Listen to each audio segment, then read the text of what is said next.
আমাদের একটা পরিকল্পনা যখন আমরা নেব, একটা প্রজেক্ট যখন আমরা নেব, তখন তার বিভিন্ন সেকশন থাকা উচিত। যে তার ইনফ্রাস্ট্রাকচারে আমি কত খরচ করব, তার মেনটেনেন্সে আমি কত খরচ করব, সেখানকার কর্মীদের প্রশিক্ষণে আমি কত খরচ করব, এবং সেটার যে একটা আউটকাম, অর্থাৎ সেই যে আমি যে পরিকল্পনাটা গ্রহণ করলাম সেটার জন্য রাষ্ট্রের টাকা খরচ হলো, ট্যাক্স পেয়ার মানি খরচ হলো, সেটার আউটকামটা কী হলো সেটাকেও আমি একটা ইভ্যালুয়েশনের পর্যায়ে নিয়ে আসবো, যাতে আমার পরের পরিকল্পনাটা আমি সঠিকভাবে গ্রহণ করতে পারি। কিন্তু আমাদের দেশের পরিকল্পনা হয় আসলে ওই যারা রাজনৈতিক দায়িত্বে থাকেন, ঠিকই যে রাজনৈতিক একটা ভিশন তো নিশ্চয়ই থাকবে, কিন্তু তাদের চাহিদা মোতাবেক, এবং সেই পরিকল্পনাটা অংশীজনের চাহিদা ভিত্তিক হয় না, যার ফলে আসলে আমরা প্রতিবারই খালি দাবি তুলতে থাকি এবং সেই দাবিগুলি পরে বিলীন হয়ে যেতে থাকে। হ্যাঁ, আর একটা কথা যেটা এসছে যে আমাদের এই যে আজকে যে আমরা পুরোটা আলোচনা করলাম, মাত্র 2 জন বোধহয় পুরুষ বক্তা ছিলেন। তো আমাদের মহিলাদের একটা দাবি, এটা শুধু মহিলাদের দাবি না, যিনি পুরুষ যারা এখানে আছেন তাদেরও কিন্তু সংসারে মা, বোন, মেয়ে সব আছে, এবং তাদের ওয়েলফেয়ারের জন্য বিষয়টা, কিন্তু সেখানে আমরা পুরুষের পার্টিসিপেশনটা খুব পুয়ার দেখতে পাচ্ছি।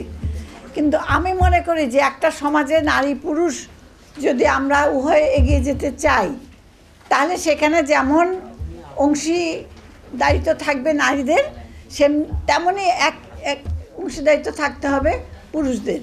তো সেখানে আমি একটা মাইন্ডসেটের একটা বিরাট ঘাটতি আমি দেখতে পাই, যে আমাদের যে মাইন্ডসেট, সেখানে নারীর অধিকারের কথা নারীরাই বলবে, নারীরাই এটা বাস্তবায়নের জন্য রাস্তায় নামবে, এই মাইন্ডসেটের থেকে কিন্তু আমাদের যে অনেক প্রগতিশীল পুরুষরা তারাও কিন্তু এর থেকে বের হতে পারেন নাই।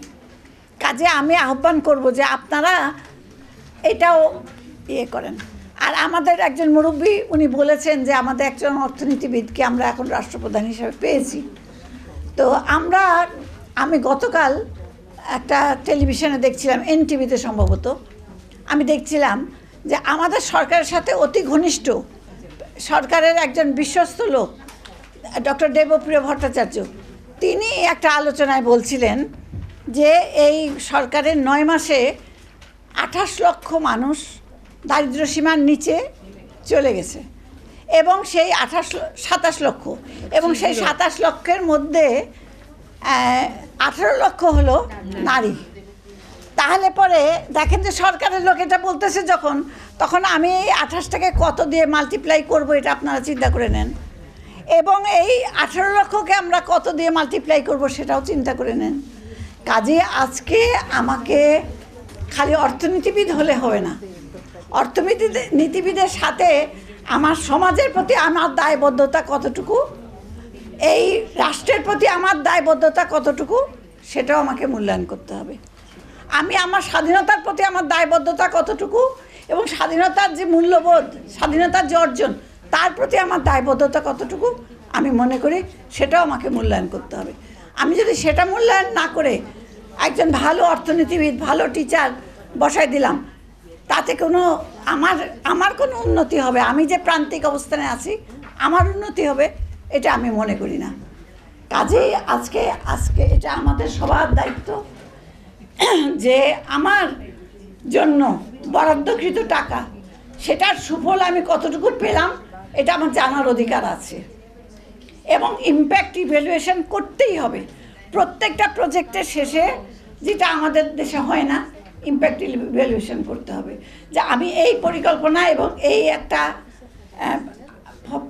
ফল আশা লাভ করে ফল পাবো আশা করে আমি একটা পরিকল্পনা নিয়েছিলাম, at the end of the day পরিকল্পনা শেষ হয়েছে, টাকা খরচ হয়ে গেছে, আমার ইভ্যালুয়েশনটা কি, আমি কি পেলাম, ওটার থেকে কি উপকারটা হলো, শুধু নারী বিষয় না, সব বিষয়। তা এইখানে আমি আরেকটা বিষয় বলতে চাই, যে এটাও সুমি বলেছে যে প্রান্তিক পর্যায়ে কাউন্টি ক্লিনিক, যেখানে গ্রামীণ মেয়েরা সুবিধাভোগীরা ছিল নারী এবং শিশু। ৮০ থেকে ৮৫% নারী এবং শিশু সেখানে সেবা পাইত, কমিউনিটি ক্লিনিক। এবং সেই কমিউনিটি ক্লিনিকে ওষুধ বন্ধ, কোনো ওষুধ নাই। এবং শুধু তাই না, যারা সেবা দেবেন তারা 7.5 মাস বেতন পান না। ইদানিং বেতন পাচ্ছেন, কিন্তু কারেন্টটা পাচ্ছেন, বকেয়াগুলি পান নাই। এবং শুধু তাই না, পরিবার পরিকল্পনার ক্ষেত্রে যদি আমরা দেখি যে সাপ্লাই সংকট, ওখানে ট্যাবলেট নাই, কন্ডম নাই, এবং 3 মাসের জন্য যে ইঞ্জেকশনটা দেওয়া হয় দেবপ্রভার, সেটাও সাপ্লাই নাই। কাজে কোনো পরিবার পরিকল্পনা জিনিসের সাপ্লাই নাই। কেন? শোনা গেল যে টাইমলি প্রকিউরমেন্ট হয় নাই। টাইমলি প্রকিউরমেন্ট কেন হয় নাই? ওই অফিসার উনি চলে যাবেন, উনি বাজেটের ঝামেলায়, মানে পেনশনের ঝামেলায় পড়তে চান না, সেজন্য উনি ক্রয়ের মধ্যে যান নাই। তো এইভাবে যদি চলে দেশ, তাহলে আমরা কিভাবে একটা ভালো কিছু আশা করতে পারি? কাজে আমার মনে হয় যে জবাবদিহিতা, সরকারি কর্মচারীদের জবাবদিহিতাটাও কিন্তু আমার এই মূল্যায়নের কাছে খুব গুরুত্বপূর্ণ। আমি টাকা বরাদ্দ করব, সেই টাকার আমি ট্যাক্স দিচ্ছি, সেই ট্যাক্সে আমি হিসাব পাবো না, কোথায় খরচ হলো, কিভাবে খরচ হলো, স্বচ্ছতার সাথে খরচ হলো কিনা, এটা জানার রাইট আমার আছে। আমি আর বেশি কথা বাড়াতে চাই না। আমি মনে করি যে আমাদের যে কোনো পরিকল্পনা তথ্য উপাত্তের ভিত্তিতে নেওয়া উচিত, এবং সেই তথ্য উপাত্ত ভিত্তিতে নেওয়া পরিকল্পনার পরে আমার যে লক্ষ্য ছিল সেই পরিকল্পনার থেকে সেই অর্জনের আমি কতটুকু অর্জিত হলাম, সেটাও আমার জানানোটা জনগণকে জানাতে হবে এবং জানানোর প্রয়োজন আছে। আমি আর বেশি বাড়াতে চাই না। আর একটা কথা বলবো, দরিদ্র থেকে দরিদ্রতম মানুষরা সেফটি নেটের আওতায় আসে, কিন্তু সেই সেফটি নেট যদি আমি সংকুচিত করি আর আমি বড় বড় কথা বলি, দরিদ্র বান্ধব টান্ধব বলি, এটা কি একসাথে যায়? এটা কি আমার বিবেককে কামড় দেয় না? কাজে আজকে দরিদ্র বলতে আমি, বা সুবিধাবঞ্চিত বলতে যেমন নারীরা, তেমনি দরিদ্ররা, তেমনি পাহাড়িরা, তেমনি উপজাতীয়রা, আমরা সবাই ক্ষুদ্র নৃগোষ্ঠী, আমরা সবাই কিন্তু সেই দরিদ্রের মধ্যেই পড়ি।